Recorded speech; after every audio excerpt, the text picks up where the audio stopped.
Hello. We're back. Today, you see the audience is real big today. We got 3 speakers for you right now. So I hope you guys enjoyed the last ones, but let's get into it. Before we start, I wanted to shout out again our wonderful sponsors for our event this whole entire weekend, Getty Images and Adobe. We love y'all so much and appreciate y'all for sponsoring this event, for sponsoring free portfolio reviews, that's Getty Images, and then sponsoring a giveaway of the Adobe Creative Suite and apps. Like, this is so amazing. I'm so glad like we're able to give away so many things during this event. But I want to jump right in because, as you can see, we have 3 speakers today, and I want to make sure we have enough time to get to everybody. So today we have Tonal, which is a credible photographer from Michigan. We got Zaria Love there with the bucket hat that says Zaria. So proud. And then we have Brittany Franklin too, who's also an incredible filmmaker. And today we want to talk about like our journeys as creatives in our creative careers, and mental health and how we manage that. So first off, I'll start with Tanal. How you doing today? How y'all feeling? I'm good. I'm chilling. Not too bad. I'm waiting for the weather to, really get for summer to really be here. But other than that, I'm chilling. Yeah, summer. I mean, I know you in the Midwest right now, so it do be getting a little finicky over there. But it's been finicky over here too. But today it is a sunny day, so I'm also feeling very grateful. Zaria, how you feeling today? I'm actually feeling like really good today. I'm so ready for this summit and just to, share my experience with you beautiful ladies. So, yeah. And Brittany, what's going on with you? I'm good. I'm in Brooklyn and we have like a nice little pitter patter of rain coming in. And I'm one of those people who find rain so romantic. So I'm kind of like mellowed out this Saturday. It feels really nice. Oh, I love the rain too, especially sleeping during the rain. Oh gosh, yes. A good summer night rain. Oh, that's like the best sleep you can get. But let's jump right into it. I'll start with Tanal again too here. Can you just tell us a little bit about yourself, a little bit about your creative journey, what kind of photography you do? Yeah, so my name is Tanal, as Chrissy said. I am a portrait photographer, mostly focusing on the Black queer experience, but I also do a lot of photography just with Black people in general. That's what a lot of my work focuses on. I have been doing photography professionally with a business. It will be 2 years in August. So coming up on my 2 years, that's exciting. Interesting to sort of see how my journey has progressed as far as the clients that I work with, and the amount of work that I'm able to do. I do a lot of personal projects. I also do photography for a collective here in Chicago that does, it's kind of like a newspaper, but it's online, but it talks about the creative journey of Black and Brown people in the Midwest. And so I do some photography for them. And then mostly just, my own projects, and then I take, gigs here and there. I don't know what else I'm supposed to say, so I feel like since I'm starting, I'm like, oh, how much do I say? Yeah, no, that's cool. Like, I love the textures you have in your work, like these close-ups, these detail shots. I also noticed here, is this the organization you were talking about? Like, you have an open call here for Black and Brown queer families, and it's for Yeah. 27, so that's still coming up. Do you still need folks? So I don't. I got 7 people Okay, next week that I'll be that I'll be working with next week. Shooting at the park here in Chicago, shooting at a local park. So it'll be outdoors, and it's about 7 families, and then that will be published right around Juneteenth. So hey, yeah, I'm excited for that. that's so beautiful. Okay, Zaria, let us know what kind of photography you do, a little bit about your journey. So yeah, my photography portraits. I love capturing Black people, for the most part. So yeah, as you can see, those are some of my work. I started photography like 2015. I started with my phone, and then I, transitioned to using a Canon. And so yeah, I've been doing it professionally like since 2017. So it's about to be what, 6 years, I believe. But so yeah, like I love capturing people. Like, I feel like Yeah. humans are the best, like, things to capture, honestly. Um, but yeah, I've been doing it for quite some time. I had to give it a pause given what I've been going through with, MS, multiple sclerosis. That's what I have, but it doesn't have me. But yeah, so that's what I've been going through lately. So with multiple sclerosis, just to give you all a quick insight, it's pretty much an autoimmune disease that impacts the nervous system and the spinal cord as well. So it's hard for me in terms of like my mobility. Right now I am like with a walker. I am in the process of getting a power wheelchair. I was trying to avoid that, like, but life happens. But either way, I'll be back out there, and I'll be, capturing more humans again. But yeah, I love capturing people, Black people. We're beautiful, so yeah. That part. And you capture Black people so beautifully, like your colors, the richness, the texture of their skin, like absolutely stunning. Thank you. And then Brittany, let us know a little bit about your background, the type of photography you love to do, where you found yourself now. Yes. Well, first, I'm from New York City, based in New York City still. I started out in photography actually when I started losing my hearing when I was 13 years old. And at the time, most people know I was at art school, I was a LaGuardia. I was trying to be a singer, a songwriter in front of the stage. And during that time, I realized that my art was kind of like an ode to existence. So a lot of my photography was an establishment and an extension of the works that I was creating by writing and expressing how I feel losing sound. And so with that, I was able to pivot into visual video mediums and become a filmmaker and director and use my original work to kind of get audiences and collaborators a very clear idea of what I have in mind for these films and stories I want to make. And so, yeah, it's evidence work. It's evidence-based, my work. I try to stay away from commercializing it because I feel like it's something that's really personal to me. But, our art takes its own legs and ideas, and people resonate with it how they resonate with it. So I'm just riding this wave at the moment. I love that. Thank y'all so much for sharing.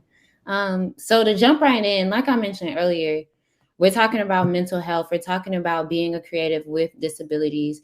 And this is a very vulnerable topic, a very intimate topic, but one that I don't think we talk about enough, especially when we're thinking about representation. We have one layer of it where as Black people or Black women, we're like, okay, I feel like most of us have this story where it's like, oh, we know about these cool jobs we want to do, but we don't really see ourselves in it. So we don't really know how to get that. And then there's other layers of our identities that like we just add on top of that. And I can also just speak for myself in this moment. Like, I hadn't seen a photographer use a walker on set before until I met Zaria. And when I saw that, I was like, this is so beautiful. Like, I need to see this. I need to know that there are people like this, because I feel like that breaks down barriers in my own head. And so therefore in other people's heads, where it's like, oh, because this happens to me or because I was born this way doesn't mean I have to stop doing the thing that I love. I just need to learn modifications. And which also makes me think about how we can then modify our sets to make sure people with any type of disability can work freely and happily and comfortably. So can y'all tell us about just how do you keep creating within your disability and do the work that you want to do? I'll go since you brought me up. So yeah, like for me at first, the funny thing about it, like I never told anyone about my condition when I used to like book for clients. And I just wanted to see their reaction. Like, so I go and we set everything up and they see me and they're like, whoa, like, But at the same time, it's not like a bad whoa. They're still like captivated of how am I still able to like, do these shoots and, use this walker. But and then I started telling people like, honestly, when it got worse, I started telling people like, hey, like this is what I'm going through. So in my head, I'm thinking, all right, they're probably gonna shoot me down or gonna be like, you know what, let me just work with somebody else. But I had to be transparent. Like just like my work, I had to be transparent. Like I had to be honest. And cuz again, this is a part of my journey. So, but for the most part, like everybody that I've worked with is just so helpful. Like I remember doing the shots on the beach and to have to drag a walker through the sand or even just to walk through the sand, like let's say for someone who's not like disabled or anything like that, it's hard enough, but to actually have to like drag a walker through the sand, and it's like the hardest thing ever, honestly. But I was still able to like get it, like that shot, the middle shot. Oh my gosh, like my shoes were full of sand, like full of sand and water. Uh like it was just, oh gosh, it was a lot, but the result was just beautiful. Like it, like so that's that, and this is why I do it. Like I know there's struggle behind it, but the product, like the end product, will always be beauty. And like, and that's what I love about it, like because that's my life. Like there's so much struggle like what people don't see, but the exterior, everybody's like, oh, but you look fine and blah blah blah. It's a lot, it's a lot. But so that's pretty much my work. That's how I connect, with individuals, and just being able to go through it. So yeah, that's yeah. Does anyone else want to speak to that? Just like how they keep creating with your disability? I think for me, so I can share a little bit about what I manage. And so I have fibromyalgia, so I deal with chronic pain. And as Daria said, yo, you get to start walking, you're like, what the hell is going on? I'd be like, yo, what is this? So one thing that I really try to do, or especially that I've tried to implement, is only taking gigs that I really want to do, that I'm willing to put my body through, what I'm saying, that pain or that discomfort to do. And then also asking for support when I need it. So whether that's I have to pay somebody to assist me, or I have a friend that's able to help me, but just sort of asking those questions. And then I would say last would just be like making sure that, or trying to make sure that, wherever I'm going, I'm able to get into. And that's very hard, especially in Chicago. You got all these buildings with all these stairs, and it's like, walk up to the third floor. And I'm like, I can barely walk up to the first floor, what I'm saying, let alone if I have all my gear. So really just trying to think about, is this space accommodating to me? Is this something that I want to do? And do I have support? Those are the three things that I think about when I am taking gigs. And that has really sort of changed the work that I have been doing over the past year. Mm-hmm. Yeah, and I would like to piggyback off of that. It literally is asking for support, which sometimes it's hard to do. When it came to me, I also did not disclose my hearing loss. I was trying to hide it as well because, on the outside looking in, I kind of can. And it just got to a point where on set, especially like motion work and video communication is huge. And, I need to hear when people are calling me, and they also need to know that I'm not ignoring you. It's not a character flaw. I'm not being difficult to work with. I can't hear you. And we need to work together to try to find another mode of communication for me. And it was very difficult, I think. There's, I experienced a lot of like taboo about what hearing loss actually is. I just need to speak louder for you. Oh no, you're fine. You can hear. It's fine. And it's just like, I had to get the courage and confidence first to ask for help. And I also had to kind of build sets myself. I had to be the hiring manager. I had to be the person. So I pivoted into producing because I needed that autonomy to really build a crew around me. And luckily, with that, I am in commercial advertising now. So I'm able to really help build teams. But for my own personal work, it's really, really important that I'm working with people that have the patience and the ability to communicate with me in the way that I feel included. And that requires some education during onboarding process as well. So getting my knowledge up there to onboard new people is something that I had to learn how to do first. I'm curious. I mean, I know we're sitting here having this conversation, but like we look at your work and it's one of those things where it's like you wouldn't know what it took to create. You know, it's so beautiful. It's so well put together. You don't know all it took for it to create. Do y'all want people to know? And by people, I mean like the viewers, your audience, and not necessarily your crews. But like, are y'all even like, I want to put myself out there in that way? Or are y'all like, it shouldn't matter because my work is gorgeous at the end of the day? Really quickly, I'll pivot back and forth. Some years, Okay, yeah. 1 year, I want people to know, and 1 year I don't. It really depends on what exactly I feel like I'm launching or marketing at that moment. And that's only because the word disability is fairly new to me. Even though I've been managing my disability for about 17 years, it's still not as long as my life. And so there are moments, especially in 2020, where diversity, equity, inclusion became a huge thing. And I started realizing I want to be chosen more for the work than just filling a quota of another hard of hearing deaf girl that's Black. And so, yeah.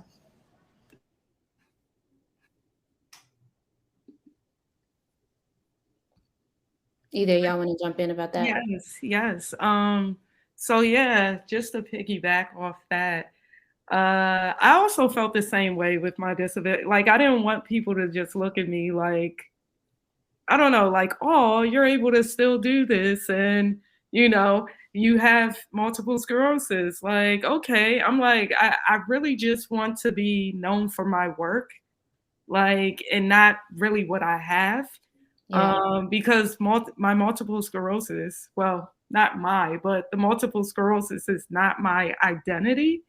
Like it's a part of my life, but it's not who I am. So that's why I was like, reasons why I didn't really tell anybody, like clients, when, we were to schedule for work. Like I didn't tell them because I was like, I don't want it to be, oh, I have to do this because she has this type of situation. But at the same time, I'm like, I was contemplating in my mind. I'm like, should I make a YouTube channel and just so the viewers can see what I go through, while shooting, because it's hard. And like what the ladies were saying, like to ask for help, like that's also a hard thing for me because I hate asking for help. Like I can need it desperately and I still try to find a way to just do it myself. And that's not a good trait of mine, and I'm still working on that. But yeah, so honestly, I don't know. It's like I'm on the fence with it. Like, because half of me is like, okay, yeah, I do want to show, the viewers, this is what I go through. And then the other half of me is like, I don't want to make multiple sclerosis my identity type of thing. So that's what I go through. Now it's the brand. Yes. I feel that. And I just want to make a quick note that Tanal is a non-binary photographer, so their pronouns are they, them. Oh, okay. Thanks. Do you want to jump in about how you feel about this, or? Yeah, and thank you, Chrissy. Thank you for saying that. I think for me, like the other two people here, like I struggle with like how much do I actually want to share.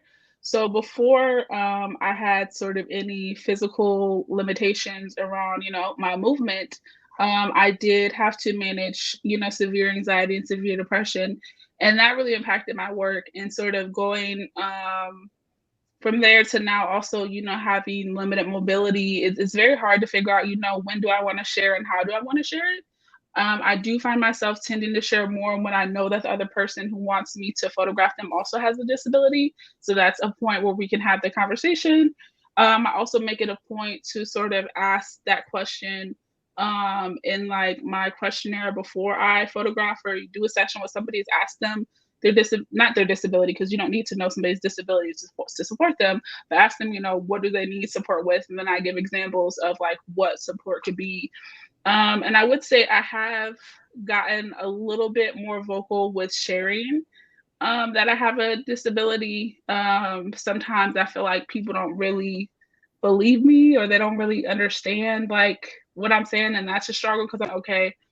If I share this, like, will it be something that is like, you know, heard or seen or like, you know, respected? And so I'm still trying to figure out how to incorporate that into my work, because I do want to work with more black and brown disabled people in the city, and sort of, you know, thinking about what sort of projects I can do with them. But I think that that's really going to take me thinking about myself and, you know, you know, in front of the lenses. So it's just something that I'm still working through, like everybody else. Yeah, that's so real. And I appreciate y'all sharing that. And that had me thinking when I talked to a couple of y'all before, where it's just like, have you ever had clients that had disabilities? And if so, like, how do you make the environment easier for them, or how you can service them? Or like tips to let your audience know and clients know, or even just other photographers know, like, how should we be creating better set environments for folks with disabilities?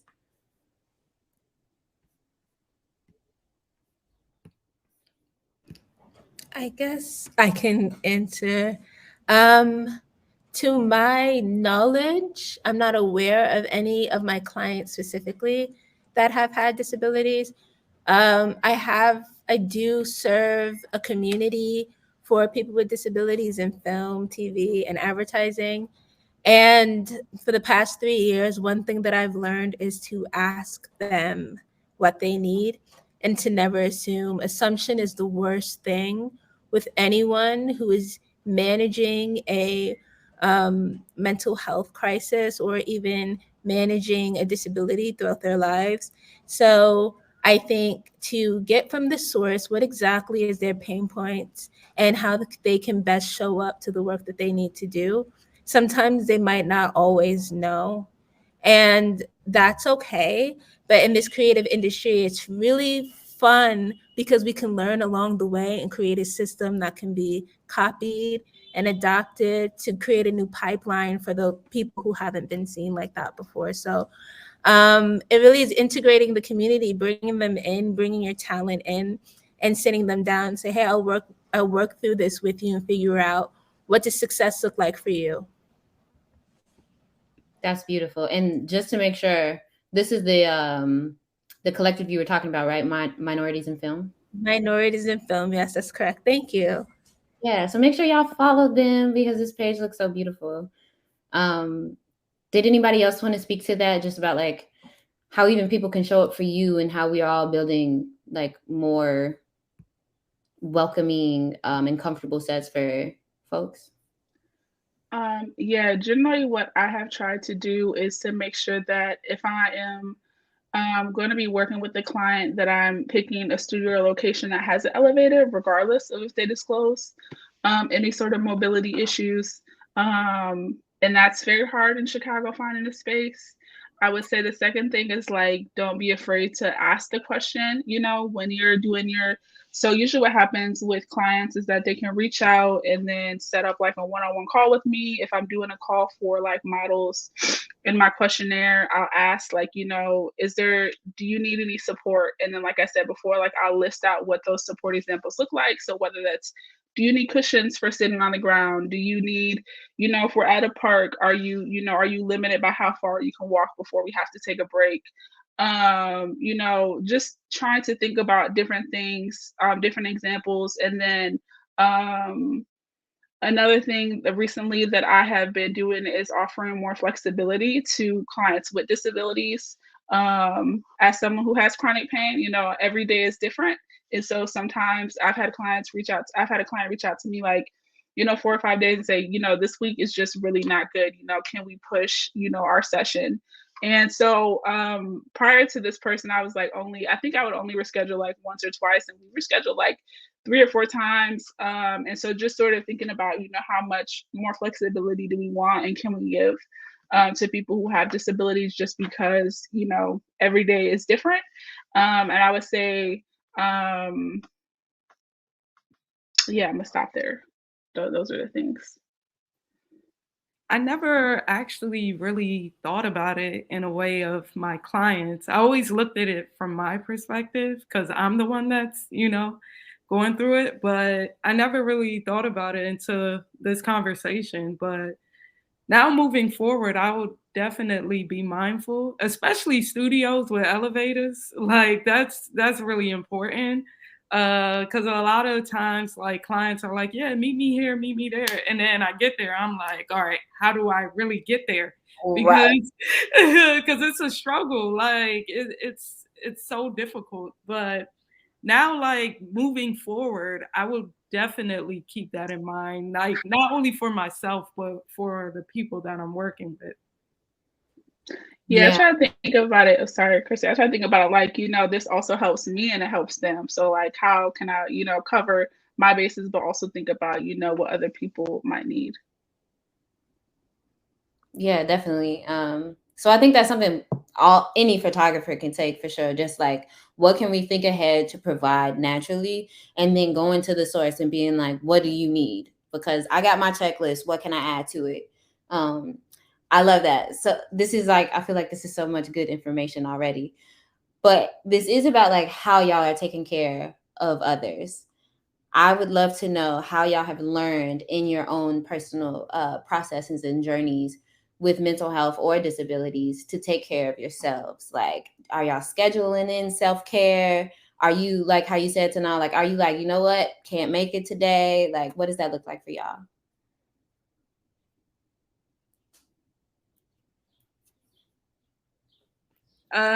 Well, for me, what does it look like? Well, now I'm in therapy, Hey. So yeah, it looks like that. It also looks like stress at the same time because I don't know, for me, I can't necessarily schedule self-care, like because anything can happen, especially going through multiple sclerosis. And it's just with MS, it's so sporadic. Like I can wake up one day and my right leg it just decides not to work. And it's like, and it could be that day where it's like, okay, I schedule self-care where I'm just chilling, let's say watching a movie and everything, and bam, there goes self-care. Like I'm just, just going crazy in my mind. But like for me, honestly, it's just been stressful. Like I'm just gonna keep it 100. Like I know other people may say, yeah, I do bam, bam, bam, which is fine. But for me, I'm in therapy. It's helping me. So that's a good thing. But at the same time, like therapy can only do so much, especially when you're going through a whole disability. And like, of course, talking to people can only do so much, like your family and friends. And I appreciate them. But at the same time, I'm like, you guys don't know what I'm going through. Like, I can only tell you. Like, you can only see it, but to actually physically go through it, it's a whole nother thing. And at times I can be angry, I can be a bitch. like to myself, actually, not even to others, but just to myself. And sometimes we gotta like take a step back and give ourselves more credit. Because to be able to navigate life with what you're going through, that's like the hardest thing ever. And yeah, for me, like self-care, I mean, it's therapy, but at the same time, it can be very stressful trying to get that self-care and just trying to manage on top of that. So yeah. Yeah, I would have to agree. It's very hard. I mean, I've always struggled with self-care, but like as I have like been learning to manage my disabilities, it's even harder because as I already said, it's like okay, like I may think today I'm gonna do something and I wake up and like my back is like, you're not going nowhere, you know what I'm saying? You're gonna sit here. And so I think that for me, what I really try to do is I try to make sure that, you know, I make time for my doctor's appointments because I have a lot of those. That I make time for those that, you know, when I am taking on work and I'm doing projects that I'm giving myself enough time between. Because I can't do, you know, 8 hour, 10 hour, you know, I can barely do 4 hours, you know, having to sort of be on my feet and do an event or whatever. So it's really just trying to pick things that align best with, you know, where I'm at. And then also just, you know, I'm trying to learn not to be as hard on myself, and that's very hard because I want to do all these great things.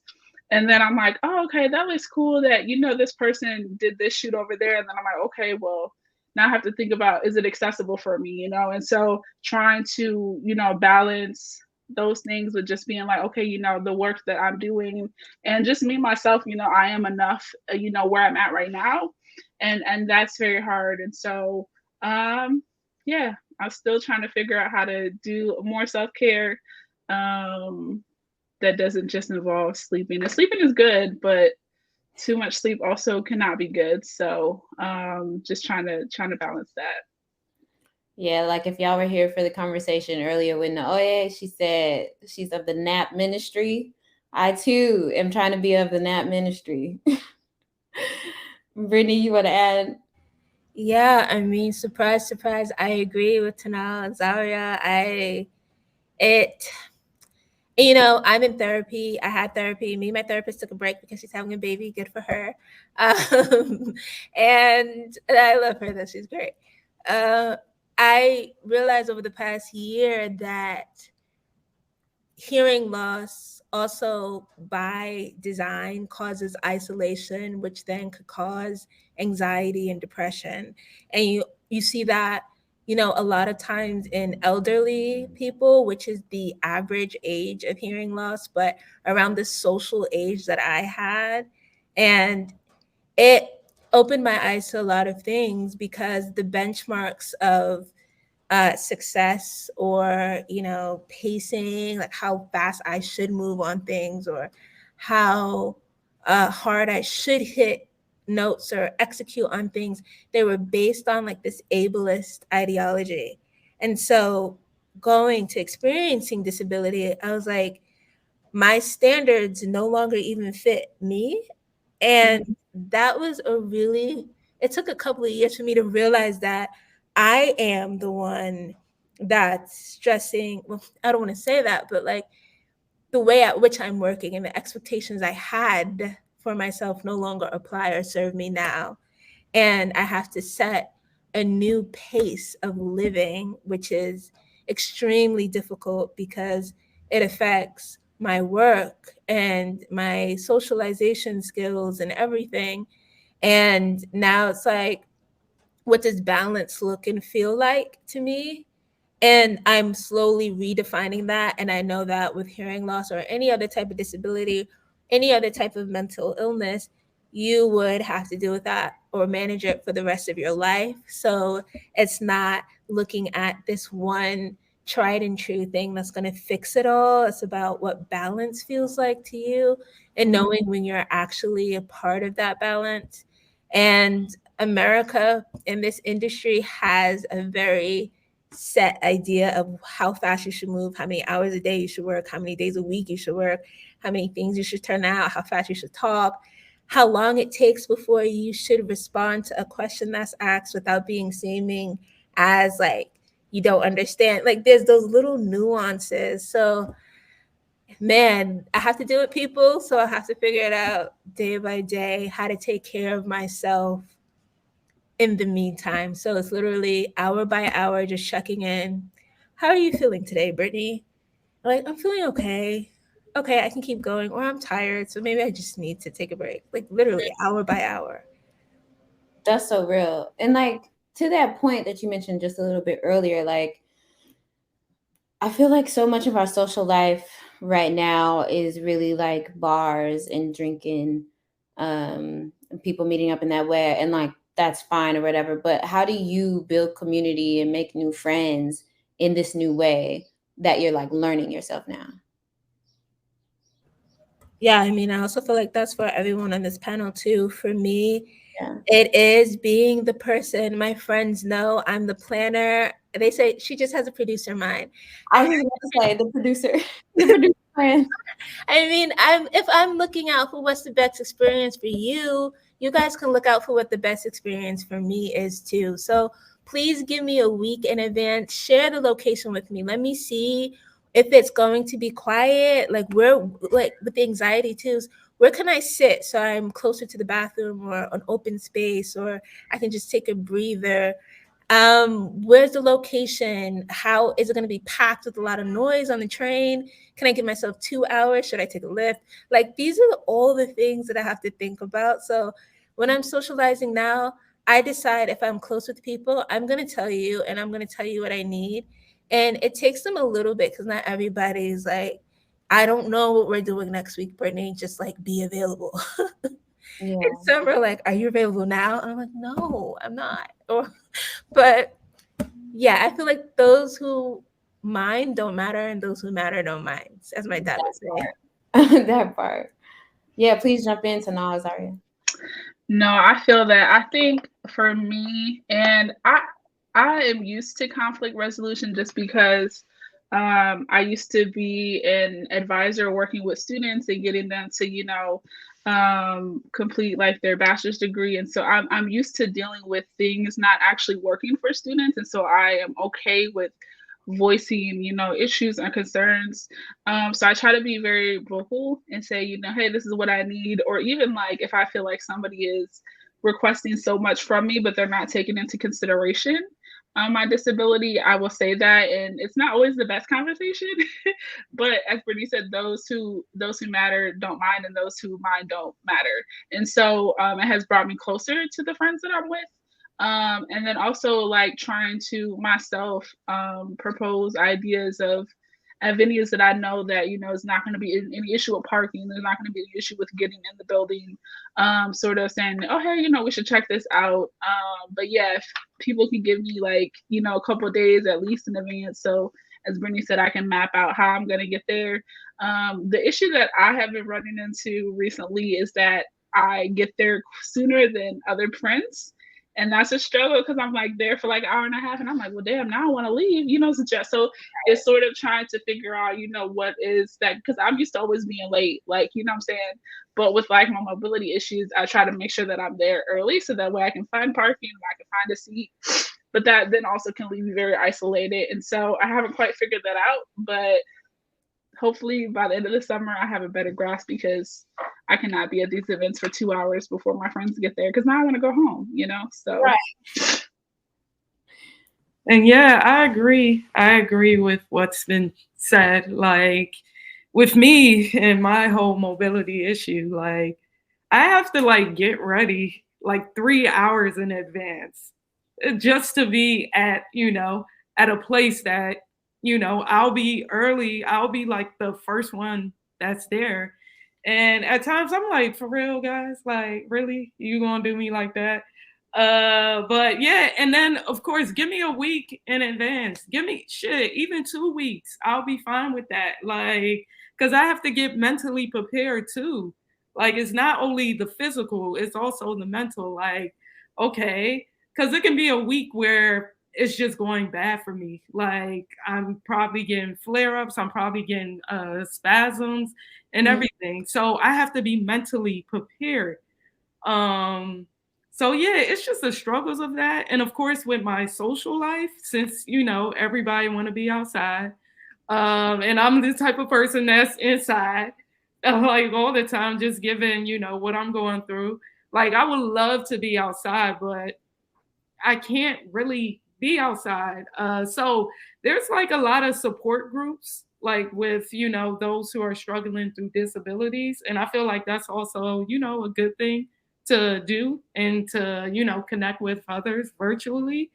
At times, I know this may sound evil, but I'm like 2020 was like a saving grace, like in a way. Like as much as like people may look at it like, oh, I can't be outside. I'm like, first and foremost, outside expensive. So let me just keep my cheap self inside. But other than that, like it's just going out, like when all of that got shut off, I was like, okay, this is okay. This is it. Like this is, it was unfortunate what happened to, other people. But at the same time, I'm like, there's a silver lining in anything, right? So just to balance the whole social life and like, what you're going through, that's a hard thing because to make others understand is like the hardest. People understand when they're the ones going through it. So to like actually have them try to fit your shoes, that's not their size. That's the hard part, But hey, it is what it is. Yeah, actually, I'm really glad you brought up therapy again because I'm wondering, and even like the groups you were talking about, like, can y'all share some resources that helped y'all find y'all therapists or where other, especially like Black folks, where they can find therapists or these groups to help them in terms of like managing and coping? For me, my sister or my brother, he suggested Better Health. So I guess that's like a also good tool because again it's inexpensive, excuse me, very much affordable, and honestly it's been like the greatest thing ever because I was able to get connected with a Black therapist. So she's been very much helpful along the way, but they actually are the ones to like set you up with that therapist. So I don't know if it's just gonna be like, all right, since I'm here, they're gonna automatically connect me to a Black therapist or something like that. But other than that, like Better Health, yeah, it's been amazing. So people can check that out. Yeah, I'm not currently in therapy, although I would love to be. But I would say as far as for me with like managing my health, I've had to, or I'm still learning to be very vocal with my doctors. Sometimes, a lot of times the doctors don't be hearing me. Like I say one thing and then they repeat something like completely different back. And I'm like, how did you get to Z when we still at A? You know what I'm saying? So really having to be as vocal. It's also, I have to seek alternative forms of care, and that can be expensive. But I think that it's just as important. So I would say, be open to like, possibly the first person that you see ain't gonna understand what you're saying, and maybe the second person, and maybe it's not to that fourth or fifth person, and that will take you, a year, and you're feeling like, damn, I'm doing all of this, and I'm still not where I need to be. But when you get that doctor, you'd be like, okay, this is cool, this is good. And so I would say, if you have any sort of disability or any concerns around your mental health, just sort of, learning to be a strong advocate for yourself, and then also, letting your friends be advocates for you too, because I have a friend and she's like, no. And so like, just letting people support you, and then also, telling people no, like that's not what I said. Yeah, the resources that I would share, some of them are already here. I originally was the person who was like, let me therapize myself because what the therapist is going to tell me, I already know. So, like, I'm highly critical of people for some reason. And that's a defense mechanism. I know it. But I researched therapy and the type of therapy I wanted so I can quiz my therapist when I finally got her. And that took a few years. And I realized, like, Brittany, you're just stalling, okay? This is like another thing. You're just pretending that you don't need help, but you need it. And I looked at Open Path Collective, actually, and therapy for Black girls. I feel like my friend told me about that. And so I literally created Excel sheet. I started looking at the therapist. What do they do? And at the time, my insurance didn't cover some of them. It was also around the time Ayetna, I think, had a partnership with Therapy for Black Girls, and now if you're under Ayetna, you can get it for free. But luckily, I had landed my commercial job, which got me insurance to go with the therapist I really, really wanted, that I found on Open Path Collective. So, Nice. yeah. Yay, I love that. I definitely always advocate for Open Path Collective. That's where I found my first therapist too. So I dropped some resources in the chat for y'all. Please copy paste, do your own research so you can find somebody that's helpful for you. But speaking of Aetna, I wanted to also talk about, like, especially as freelancers, like, how do y'all navigate like finding insurance or healthcare? Like, if you don't mind sharing, of course, because that can be a lot in and of itself. But like, where do you even find the access to it? Especially like some of this stuff can take years to really get the people that you need, the people that will listen to you and believe you. Like, it's such a layered process.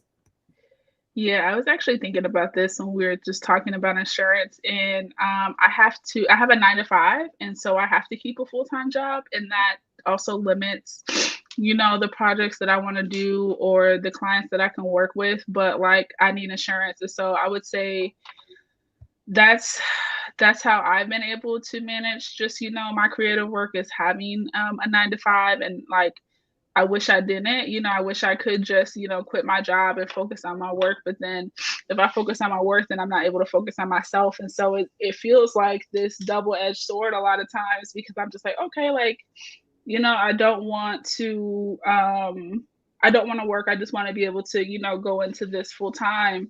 But just not having the support, like I mean, a physical therapy appointment without insurance, I think it's like $120, and that's all. You know what I'm saying, on the cheap end. And I go to physical therapy once a week, and I go to chiropractor twice a week. So like, you know what I'm saying. So like, I have to stay insured, which means I have to have a full-time job. What I'm trying to do though is move more towards a job that embraces my creativity. And that has been a struggle as far as figuring out, like, how do I move from a field in academia or working in colleges or working with college students to more creativity and working with the things that I want to do and the things that I want to create. And that's been a struggle, but I hope that, and I know that in a couple of years, it'll be a lot different for me. So. Yeah.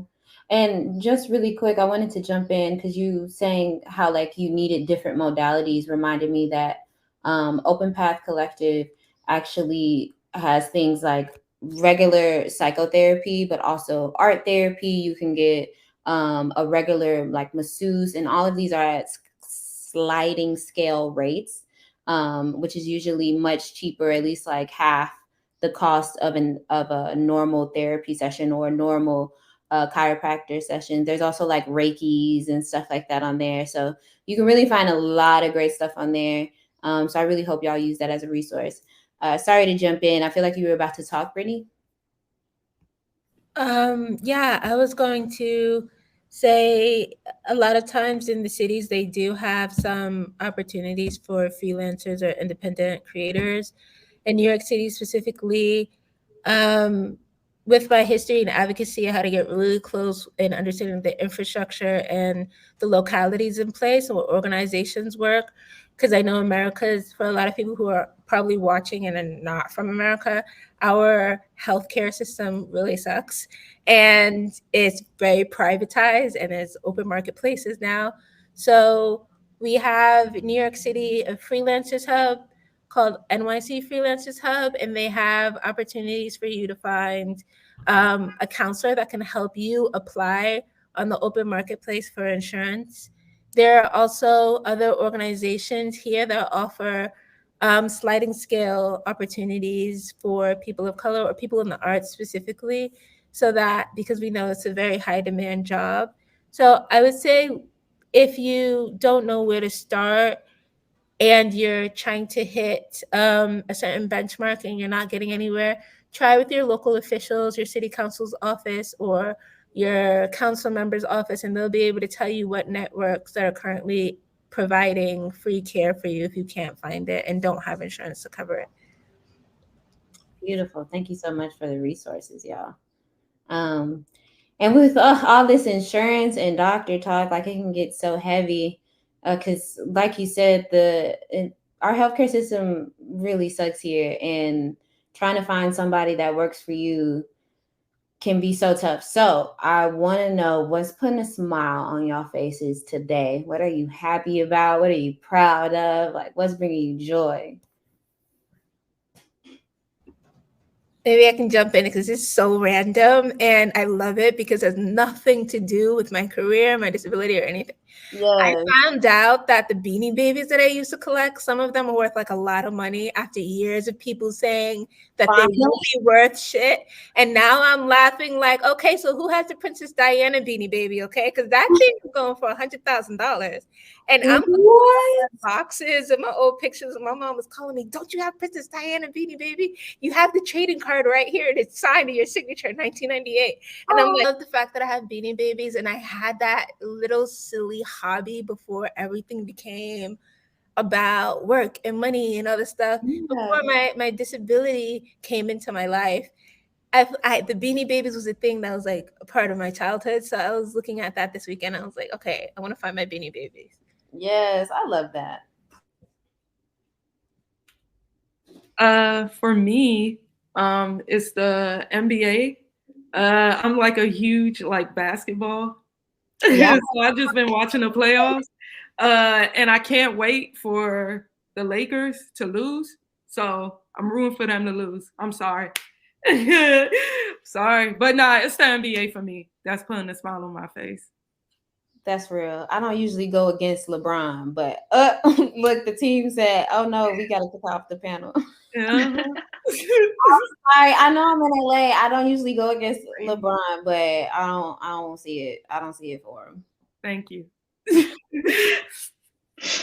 I just had two like basketball heads like just talk through like LeBron's career, and I was sitting at the table and I was like, I don't understand none of this. They were like, yeah, this is when we think LeBron's gonna retire because he wants to pay homage to Kobe, and then also he wants to play with his son. And I was just like, I didn't know none of this. I didn't know none of this. I would say for me, something that is bringing me joy right now is just the warmer weather. When it's colder, you know, I also don't want to go outside. So as it's getting warmer, I've definitely been able to get outside, as well as, you know, just finding, you know, a little bit more adequate care that has been helpful. My birthday's coming up, so I'm super excited. Go Geminis, so yeah, so I'm just really excited for this summer and participating in things that bring me joy, as well as, you know, creating things that are work. That's real. I wanted to shout out the chat really quickly because y'all got some pretty lovely notes here. Ebony says, very real. This has been a great panel. I've been dealing with an injury since last year and have been trying to make sense of how to navigate continuing my creative career with all the adjustments and getting proper care. Thank y'all for sharing. And then V Lynn says she still got some Beanie Babies. So you about to make some money, V. Like, I hope you really do get the cash out. And then Denise says defeat the Lakers, which I'm not mad at. I also wanted to ask, like, as we wrap up our talk today, just like, how do y'all try to stay inspired, especially, you know, those periods where you're unable to go to the shoot? Like maybe that's a whole week of your time, or like Zara, you mentioned earlier, where you like, you know what, I just need to put this on pause for now. How do you, or do you even like, is that even a part of your priority list where it's like, how do you stay inspired? Like what you said, yeah. I just pretty much had to put, you know, photography on pause, and just focus on my health, because, you know, myself is important. But yeah, I just had to put that on pause because I couldn't necessarily, in a way, I couldn't do it like the way I want to do it because of my disability. Because I always think back, like when I first started photography before, you know, I was diagnosed with MS. And the way I used to shoot, I was like all over the place. I was like Spider-Man. Like I was taking it from that angle, from this angle, from the bottom, like everywhere. So now that my mobility is limited and it's been getting worse, it's like, I don't know, it's very depressing.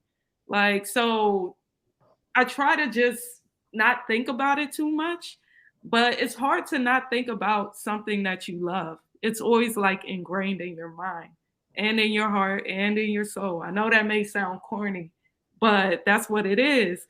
So for me, it's just putting things on pause. Like I'm just, you know how you press play and pause to a song. This song, it's gonna play afterwards, but right now, I gotta listen to something else, which is myself. And that's pretty much how I've been navigating. And yeah. That's a bar, low key. I gotta listen to myself right now. We gotta listen to your body. That's beautiful. How are Yeah, I y'all would. Oh, inspired? sorry.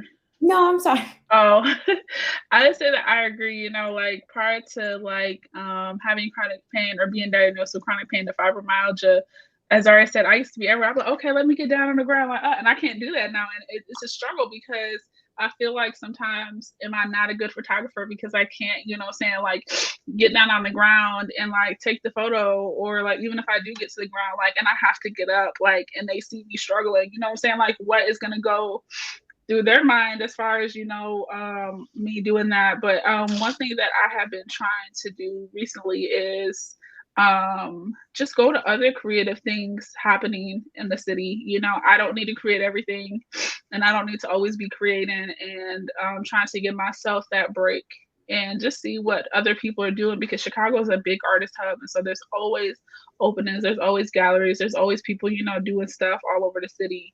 And so just really trying to sort of balance myself creating with also just enjoying and partaking in other people's creations as well. Yeah, I love all of that, and especially Zaya's metaphor. It's like you have a pause button, you have a play button. I couldn't imagine what it would be with limited mobility. I know that disability is very unpredictable, and so which is I'm realizing is a common misconception that the state in which we're living now is going to be the state we're living forever. And I always have to remind people that my hearing is unreliable. Just because I have a cochlear implant or I use a hearing aid, like without these technology, I am deaf. And you can't assume that I'm hearing you today, which means I'll hear you better tomorrow. Like it's something that I'm realizing the inspiration comes from accepting that. And once I started having peace with, I may not have my hearing, it might continue to be progressively decline, which is what it is. It's a neural hearing loss. Um, and that's okay. What does life look like as Brittany, who is not able to hear sounds the way she used to?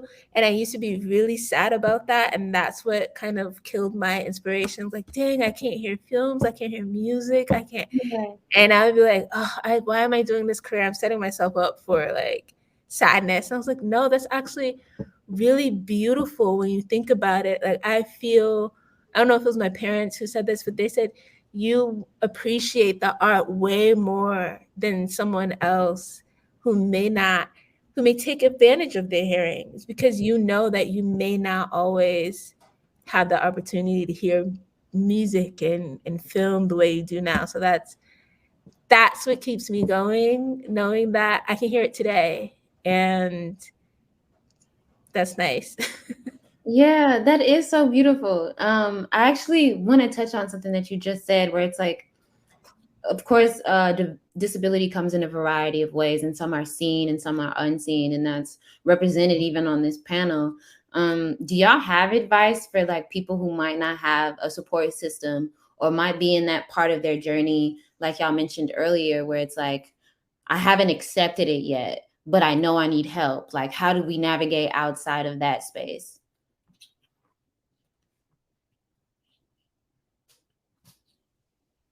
I honestly think that it's just gonna take you some time to be okay with it. Like, I'm still struggling with like, saying I have a disability or disclosing it, or even just like friends who are like, oh, I can't wait for you to, get better in a couple years, so that way, we get stuff. Because I used to travel a lot and I can't travel as I used to. And so just trying to it's gonna take you sort of being vocal with sort of correcting people and dealing with, like I said, that conflict resolution. And I don't know, I'm still struggling with like even fully embracing. And I think that, being on this panel definitely has helped me sort of be okay with like saying it out loud and sharing it, to multiple people. Cause like it's different if it's a one-off client or it's my friend, or this is that. Like I don't even talk about it much on my Instagram at all. So just thinking about like it's just gonna take you time, and whether it takes you a year, 5 years, or 10 years, like it's there's no timeline to learning to manage your disability, and it's going to look different for everybody else. So I would say just don't give up on yourself, and keep pushing, and every day is going to be different, and as you go you'll learn what you do and what you don't want to do, and it's going to take some time, and that's all you can do is just keep trying.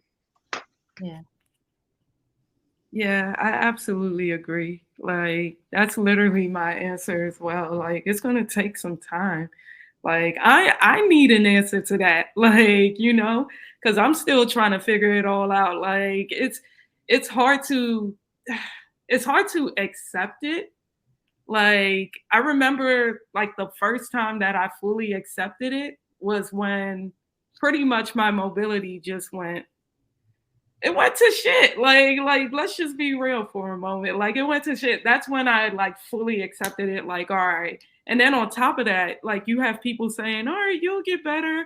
And I'm just looking at them like will I get better? Like, I don't know. Like, so it's just, it's very conflicting. And then on top of that, religious also comes to, it comes in because I talked to my mother who is very religious, and she's like, of course, God will see you through and everything.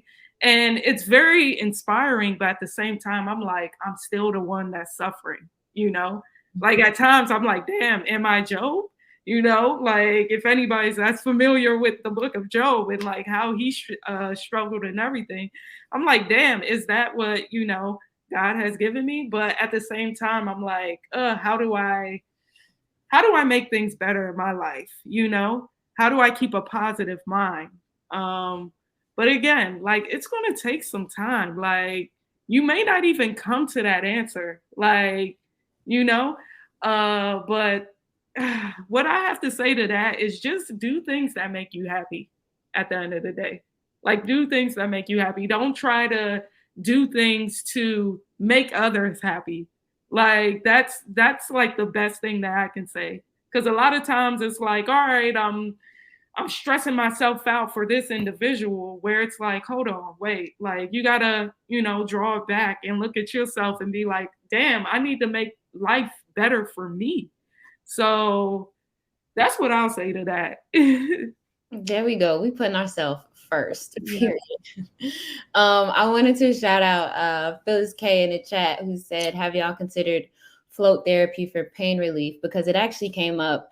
I think Phyllis was there too from our last conversation about how float therapy is really amazing. And I personally was like, I'm kind of scared. Personally, I love floating. I love being in the water, but they close that lid on top of you.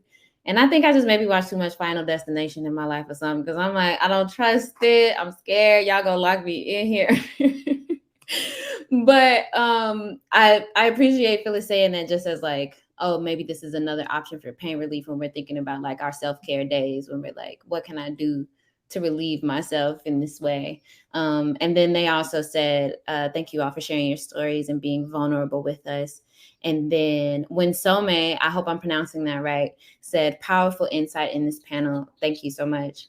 And then so as we wrap, I would love to know if either of you are like looking forward to anything. It doesn't have to be in work or disability or mental health at all, but like maybe y'all got a vacation coming up. Maybe you need a vacation. You know what I'm saying? Like, what are we looking forward to right now?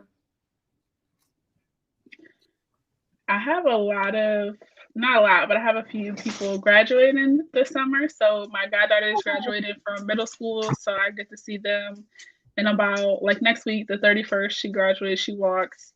My oldest nephew is graduating high school, so I'm gonna be in Atlanta for a few days. And I'm leaving my dog, which is the first time I'm leaving my dog for a while. So he'll be here with my friend in Chicago, and then I'll be there for a couple of days. So yeah, I'm just really excited to, as I said before, get out there and see like what are my new limits with, with my disability, because I have been very closed off and sort of saying, oh, well, I can't do this or I can't do that, but not actually like trying to see if I could.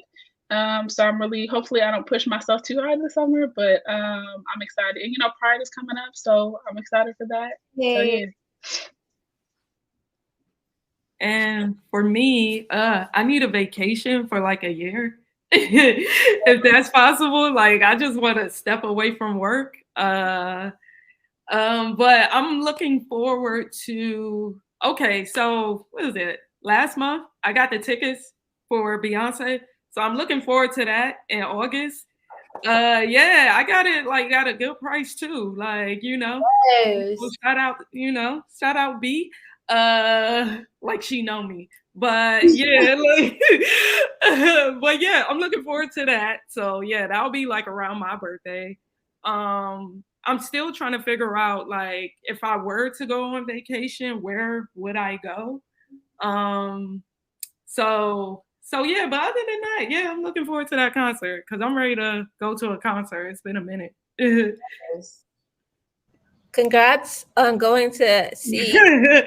Like I know people will be slaving and watching your Instagram stories just to get so. Oh my God. I'm excited. My little brother is graduating as well. He's graduating from high school, so I'm really excited for him. Me and my brothers are like biggest thieves. They're my homies. I have 4 brothers. I'm the only girl. I love it that way. And he's like my little twin, so I'm really happy for him. And he's interested in music producing, so I'm like, dude, so great. And then my vacation, I haven't gone, well, I went on vacation last year, but this is a legit vacation where I get to see my best friend who I wasn't able to see before the pandemic because she had to go back home and Trump is weird. And since then, she's had a baby, she's gotten married. And so it's been years since we've seen each other. And I'm really, really excited to see my little goddaughter and to see my best friend. I feel like I've missed the connecting. I did isolate. 2020 was amazing, but then I spoiled myself after those years, and I was just like, I want to keep that. The world was working at a pace that I really, really liked, and I was thriving, y'all. I was in y'all outside. Inside is lit. There's an inside club over here, like okay. No, I love that you said that too, because I mean, of course, we all held space for how much tragedy we experienced collectively during the pandemic, but like I followed this I was gonna say disability influencer, but I don't think that's the right term, but it's like that's kind of the work that she does. So I'm sorry if that's like the wrong term to use, but she was saying during that time that was some of the best time for her because so many more resources were available, and like especially in terms of remote work, like her options were so much more limited at that time. And now like the world is all experiencing this in a certain way. And so it kind of felt like but at the end of the day, she was like, this is the most fun I've had. This is what I've been looking for. So I definitely feel you just in terms of like how inside we had to be also came with some good moments. And I'm still looking for my Renaissance ticket. So I would definitely be watching on Instagram, just hoping and wishing I find my spot. But thank y'all so much for today. I'm so happy y'all came and shared and got vulnerable and intimate with us. I feel like this conversation was so needed, and especially from the chat, like folks saying how powerful it was for them too. I really appreciate y'all being here today. So we'll be sure to share how people can get in touch with you if you want to get in touch with. And I mean, Tana and Brittany got their handles up. Zaria, do you want people to just hit you? Even if it's just like a good word of encouragement, like you raw, I love listening to you. You can just hit me up on Twitter, Zaria Love 92. And even on my website, or even email me. Like right now, I do have my Instagram inactivated just for my mental Yeah. So I needed to take a break. So, but I'll be back on, I'll be definitely to share Beyonce videos.